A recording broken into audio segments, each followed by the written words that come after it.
मैं सर्वगेश्वर भैरव के अंग में निवास करने वाली परमोत्कृष्ट पद्मावती देवी का चिंतन करता हूँ। वे नागराज के आसन पर बैठी हैं।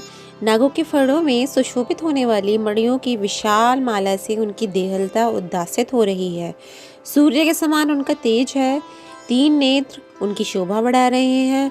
वे हाथों में माला, कुंभ, कपाल और कमल लिए हुए हैं तथा उनके मस्तक में अर्धचंद्र का मुकुट सुशोभित है।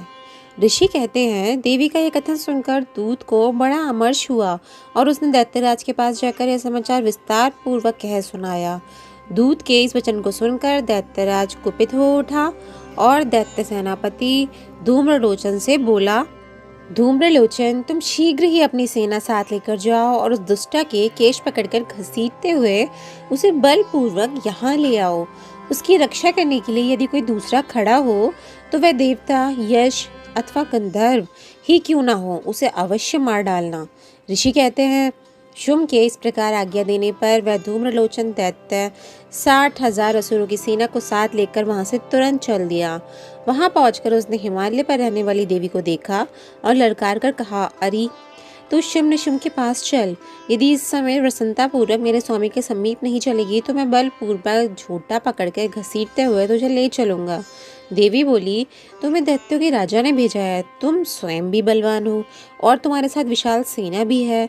ऐसी दशा में यदि मुझे बलपूर्वक ले चलोगे तो मैं तुम्हारा क्या कर सकती हूँ। ऋषि कहते हैं, देवी के यूँ कहने पर असुर धूम्रलोचन उनकी ओर दौड़ा। तब अंबिका ने हुं शब्द के उच्चारण मात्र से उसे भस्म कर दिया। फिर तो क्रोध से भरी हुई दैत्यों की विशाल सेना और अंबिका ने एक दूसरे पर तीखे साइकों, शक्तियों तथा फरसों की वर्षा आरंभ की। इतने में ही देवी का वाहन सिंह क्रोध में भरकर भयंकर गर्जना करके गर्दन के बालों को हिलाता हुआ असुरों की सेना में कूद पड़ा। उसने कुछ दैत्यों को पंजों की मार से, कितनों को अपने जबड़ों से और कितने ही महादैत्यों को पटक कर ओट की दाढ़ों से घायल करके मार डाला। उस सिंह ने अपने नखों से कितनों के पेट फाड़ डाले और थप्पड़ मारकर कितनों के सिर धड़ से अलग कर दिए। कितनों की भुजाएं और मस्तक काट डाले तथा अपने गर्दन के बाल हिलाते हुए उसने दूसरे दैत्यों के पेट फाड़कर उनका रक्त चूस लिया। अत्यंत क्रोध में भरे हुए देवी के वाहन उस महाबली सिंह ने क्षण भर में ही असुरों की सारी सेना का संहार कर डाला। शुम्भ ने जब सुना कि देवी ने धूम्रलोचन असुर को मार डाला तथा उसके सिंह ने सारी सेना का सफाया कर डाला, तब उस दैत्यराज को बड़ा क्रोध हुआ। उसका ओठ कांपने लगा। उसने चंड और मुंड नामक 2 महादैत्यों का आज्ञा दी, हे चंड और हे मुंड, तुम लोग बहुत बड़ी सेना लेकर यहाँ जाओ।